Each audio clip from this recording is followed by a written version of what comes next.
रात लगभग 2 बज रही थी। हवा में तूफान का शोर था, लेकिन उस शोर से भी ज़्यादा डरावनी चीज़ थी नीरा के घर की खामोशी। वो घर पुराना था, बहुत ज़्यादा पुराना। इतना कि लगता था जैसे उसकी दीवारें इंसानी सांसों की तरह फैलती और सिकुड़ती हों। नीरा यहाँ सिर्फ 2 दिन पहले शिफ्ट हुई थी। कमरा बड़ा था, लेकिन एक ही चीज़ उसे परेशान कर रही थी, वो खिड़की। कमरे की सबसे बड़ी खिड़की, जिसके शीशे धुंधले थे, जिस पर पुराने उंगलियों के निशान जमे हुए थे और जिसकी जाली टेढ़ी मेढ़ी थी, जैसे किसी ने सालों तक उसे पकड़कर हिलाया हो। नीरा ने उस रात सोचा था कि जल्दी सो जाएगी, लेकिन जैसे ही उसने लाइट ऑफ की, टिक टिक टिक, खिड़की पर वही आवाज़ गूंज उठी। पहले हल्की, फिर तेज, फिर इतनी तेज कि लगा जैसे कोई अंदर आने की कोशिश कर रहा हो। नीरा धीरे से उठी और खिड़की के पास गई। पर्दे को हाथ लगाया ही था कि पर्दा अपने आप ऊपर उठ गया और कांच के पीछे एक लंबी, बहुत लंबी औरत खड़ी थी।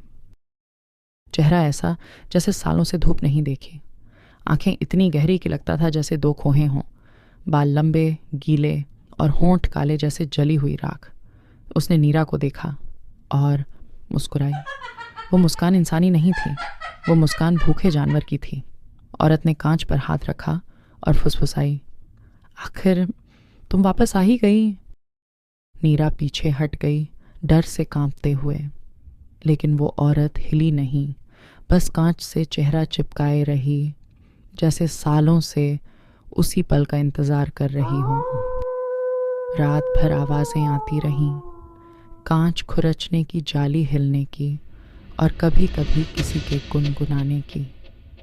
एक अजीब, धीमी, दर्द भरी लोरी जैसी। अगली सुबह नीरा नीचे वाले पड़ोसी के पास गई। उसने खिड़की वाली औरत का जिक्र किया तो पड़ोसी का चेहरा बिल्कुल सफ़ेद पड़ गया।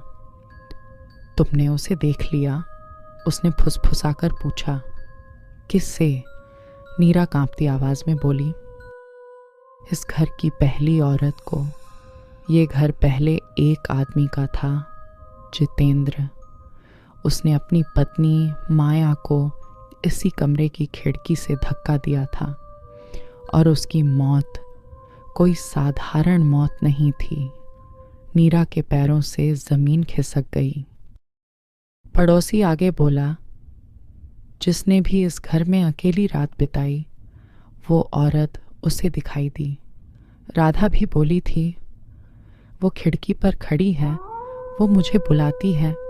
फिर एक दिन राधा भी खिड़की से कूद गई। नीरा को लगा उसका दिमाग सुन्न हो गया है, लेकिन उसने सोचा शायद डर की वजह से हल्यूसिनेशन हो रहा है। उस रात उसने खिड़की पर अलमारी लगा दी, कमरे में एक भी रोशनी नहीं छोड़ी। लेकिन 2 बजे धड़ाम, अलमारी अपने आप गिर गई। खिड़की का हैंडल अपने आप घूमने लगा और खिड़की खुल गई। धीरे, बहुत धीरे। अंधेरे में खिड़की पर वही औरत बैठी थी, एकदम चुप, घुटनों को पकड़े, बस नीरा को घूरती हुई। नीरा जड़ हो गई। औरत उठी और कमरे में घुस गई, लेकिन चलते हुए नहीं, जैसे हवा में तैर रही हो। बाल जमीन पर खिसट रहे थे, होंठ अपने आप हिल रहे थे, पर आवाज़ नहीं आ रही थी। वो नीरा के सामने रुक गई, उसका चेहरा नीरा से कुछ इंच दूर, और फिर अचानक बहुत धीरे बोली, तुम्हें लगता है तुम्हारा कोई रिश्ता मुझसे नहीं? तुम्हें लगता है तुम बिन वजह मुझे दिख रही हो? नीरा कांपते हुए बोली, तुम क्या चाहती हो? औरत हंसी, एक सूखी टूटी हुई आवाज में, तुम्हारी माँ, क्या उसने तुम्हें नहीं बताया? नीरा का दिल थम गया। कौन माँ? उसने डरते हुए पूछा। औरत के होंठ फटे और बोली, मैं तुम्हारी माँ हूँ नीरा। नीरा के पैरों से ज़मीन खिसक गई।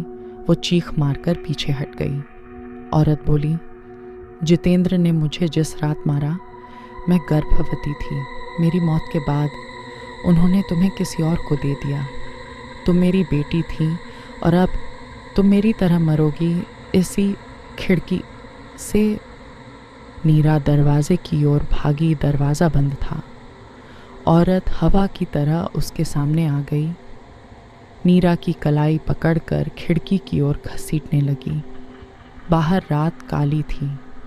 हवा में अजीब बदबू थी और नीचे अंधेरा एक कुएं जैसा गहरा दिख रहा था। नीरा चिल्लाई, माँ नहीं, प्लीज मत। औरत ने चीखते हुए कहा, मुझे भी तो किसी ने नहीं बचाया था। उसने नीरा को धक्का दिया, लेकिन नीरा गिरने ही वाली थी कि एक हाथ ने उसे पकड़ लिया। वो पड़ोसी था। उसने पूरी ताकत से नीरा को पीछे खींचा। औरत खिड़की पर खड़ी चीख रही थी, एक ऐसी चीख जो इंसानी नहीं थी। नीरा बेहोश हो गई। सुबह जब नीरा ने होश खोला, पड़ोसी गायब था।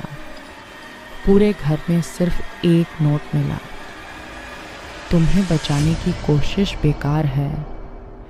वो हर उस औरत को ढूंढ लेती है जो उसकी बेटी बन सकती है, और तुम उसकी असली बेटी हो। और उसी रात जब नीरा ने खिड़की की ओर देखा, कांच पर दो परछाइयां थीं, एक माया की और एक नीरा की।